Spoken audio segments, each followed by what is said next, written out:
राधे कृष्णा दोस्तों, मैं आराधना आप सभी का आपके अपने यूट्यूब चैनल में स्वागत करती हूँ। फिर से एक नई लीला कथा अपने लड्डू गोपाल का लेके आप लोगों के समक्ष आई हूँ दोस्तों, जो कि एकदम सत्य घटना पे आधारित है। रियल बता रही हूँ आप लोगों से। ये कहानी बिल्कुल सत्य है। इसमें थोड़ा सा भी कुछ भी काल्पनिक नहीं है। आप लोगों को मैं कैसे विश्वास दिलाऊं। और ये कहानी आप लोगों को कहीं भी सुनने को ऐसी कहानी नहीं मिलेगी।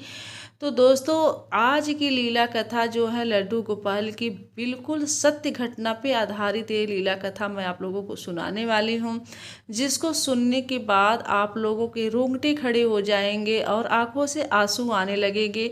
तो दोस्तों, प्लीज़ आप लोगों से रिक्वेस्ट है कि ये हमारे लड्डू गोपाल की लीला कथा एंड तक सुनिएगा, और फिर उसके बाद आप लोग कमेंट में बताइएगा कि हमारी लीला कथा आप लोगों को, हमारे लड्डू गोपाल की लीला कथा आप लोगों को कैसी लगी।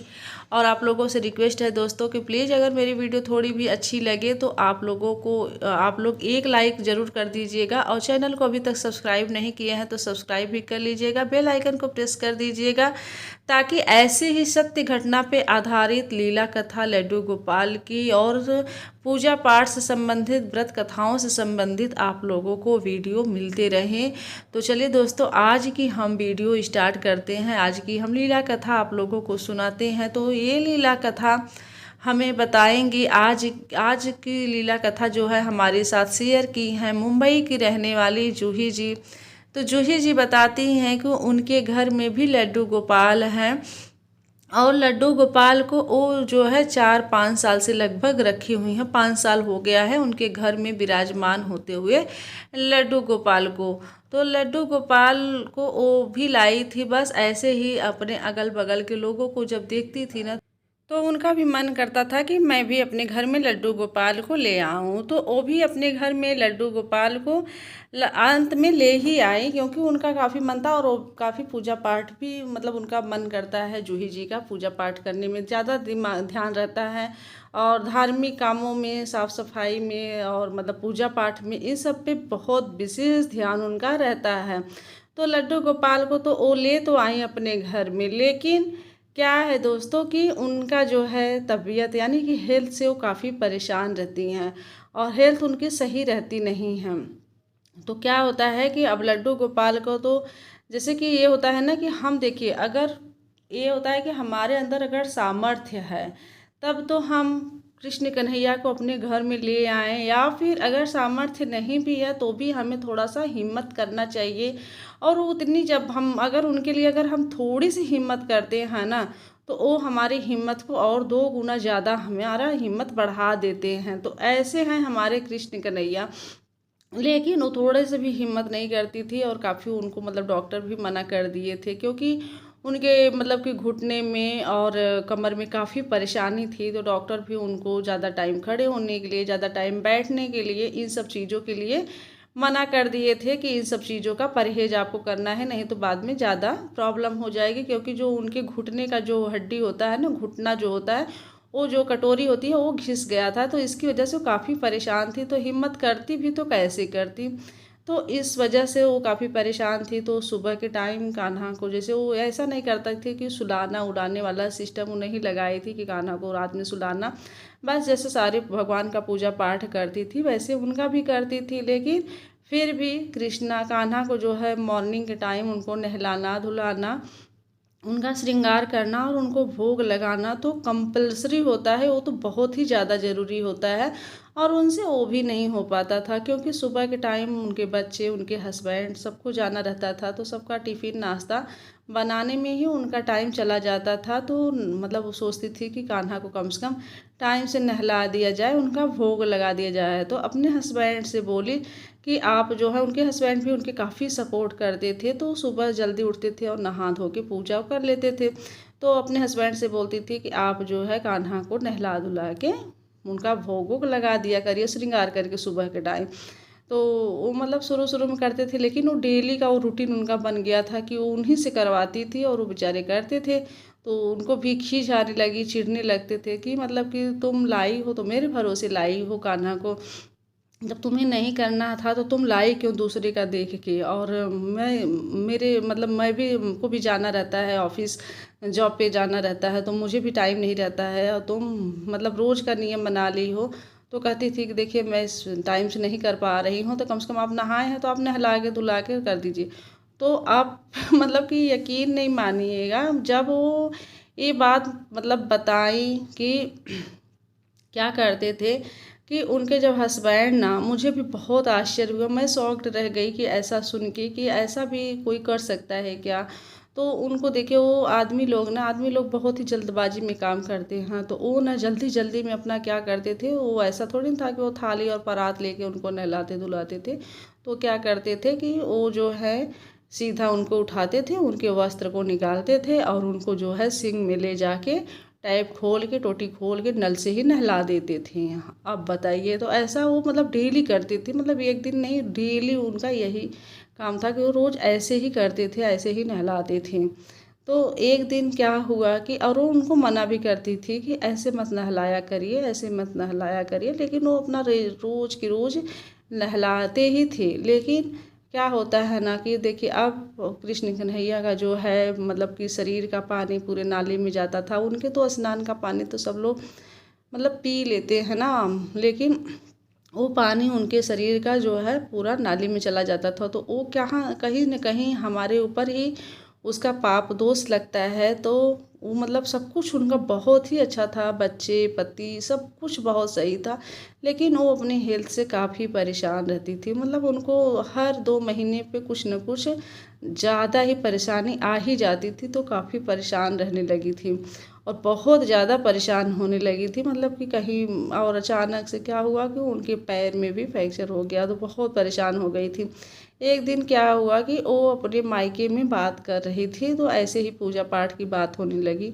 तो जो है वो अपनी ना भाभी से ऐसी बात करने लगी। उनकी जो भाभी हैं वो भी बहुत पूजा पाठ करती हैं, उनका भी ध्यान रहता है इन सब चीज़ों पे। तो ऐसे ही बताने लगी कि भाभी तुम जो है ना, मतलब आप इतना पूजा पाठ करती हैं, तो मेरे से तो हो ही नहीं पाता है, क्योंकि तबीयत मेरी नहीं ठीक रहती है। और आप ऐसे कान्हा को जो है ऐसे नहलाती धुलाती हैं, ऐसे उनका श्रृंगार करती हैं, ऐसे भोग लगाती हैं। हमारे यहाँ एक टाइम जो है नहलाया जाता है, उनको भोग लगाया जाता है, वो भी सीधा ले जाके शावर से नहला देते हैं टाइप से। तो उनकी भाभी को बड़ा सुन के बड़ा आश्चर्य हुआ, और उनकी भाभी उस दिन जो है मना की कि दीदी देखिए ऐसा कभी भी मत करिएगा, क्योंकि बहुत बड़ा पाप लग रहा है आप लोगों को, और इसका मतलब कि कहीं न कहीं आपके शरीर पे ही जा रहा है। तो ऐसी गलती कभी भी मत करिएगा, जीजा जी से बोल दीजिएगा कि ये गलती ना करें, और ये परेशानी मतलब कि दिक्कत आ जाएगी। तो जो है वो कहें कि अरे मैं मना तो करती हूँ, लेकिन वो मानते नहीं हैं। मैं तो उनकी भाभी जो बोली कि एक बार फिर आप उनको मना करिएगा, शायद हो सकता है मान जाए। तो जब उनके हस्बैंड आए शाम को ऑफिस से, तो उनसे वो बोलने लगी कि देखिए मैं आपसे ना इतना मैं मना कर रही थी, इतना मैं मना कर रही थी, लेकिन आप मेरी बात मानते कहाँ हो। और देखिए आज मेरी भाभी से भी बात हुई, तो वो भी बोल रही थी कि ऐसा करना बहुत बड़ा पाप होता है और ऐसा नहीं करना चाहिए, शायद इसकी वजह से ही मेरी तबीयत ख़राब रहती है, मैं हमेशा परेशान रहती हूँ, तो आप ऐसा क्यों करते हैं। तो उनको भी थोड़ा सा ये चीज़ समझ में आया कि हाँ ये तो बात सही है, कहीं न कहीं मेरे से भी गलती हो रही है। तो दूसरे दिन से जो है अपना थाली लेके उसमें जो है कान्हा को स्नान करा के, उनका श्रृंगार करा के वो भोग लगाने लगे।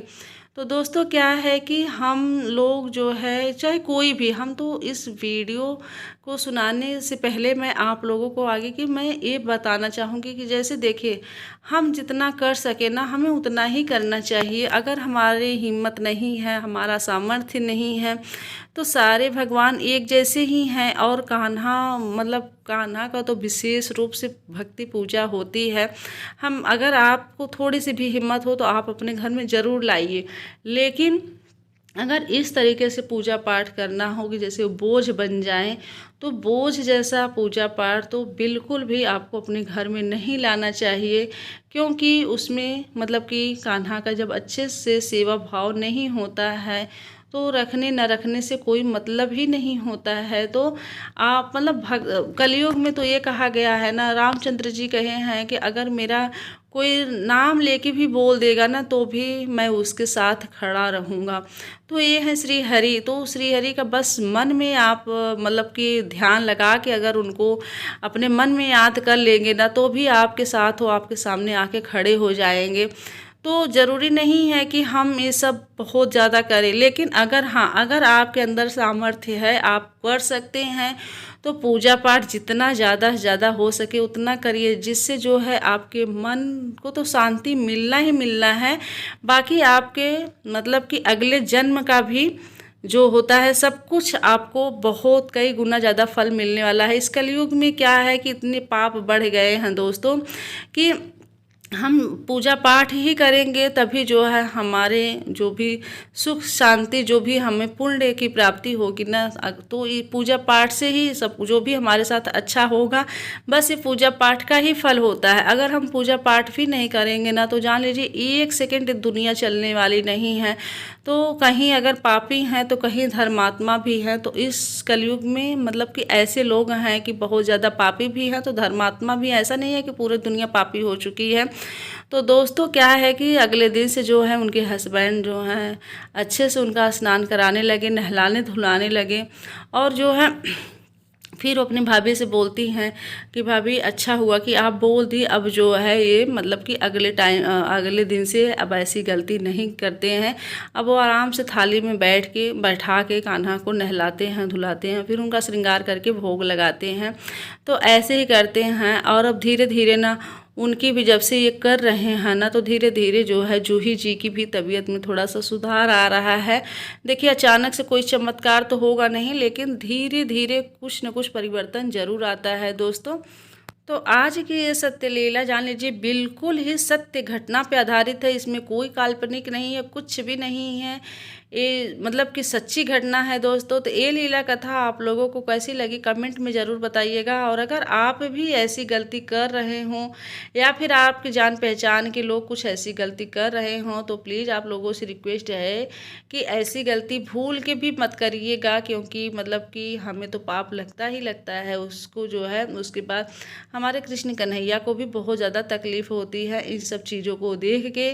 तो ऐसी गलती कोई भी मत करिएगा अगर कर रहे हों भूल के भी। तो दोस्तों ये कहानी आप लोगों को कैसी लगी कमेंट में ज़रूर बताइएगा। और अगर थोड़ी भी अच्छी लगी हो, थोड़ा भी सही लगा हो तो एक लाइक और शेयर ज़रूर कर दीजिएगा। चैनल पे पहली बार आए हैं या फिर अभी तक सब्सक्राइब नहीं किए हैं तो सब्सक्राइब भी कर लीजिएगा, बेल आइकन को प्रेस कर दीजिएगा, ताकि ऐसे ही सत्य घटना पे आधारित लड्डू गोपाल की लीला कथा आप लोगों को देखने और सुनने को मिलते रहे। तो और एक कमेंट ज़रूर कर दीजिएगा दोस्तों कि मेरी वीडियो आप लोगों को कैसी लगी, लीला कथा आप लोगों को कैसी लगी। तो चलिए आज के लिए इजाज़त चाहती हूँ, मिलती हूँ किसी ऐसी ही सत्य घटना से संबंधित लीला कथा को लेके। तब तक के लिए राधे राधे, हर हर Mahadev. Thank you so much दोस्तों।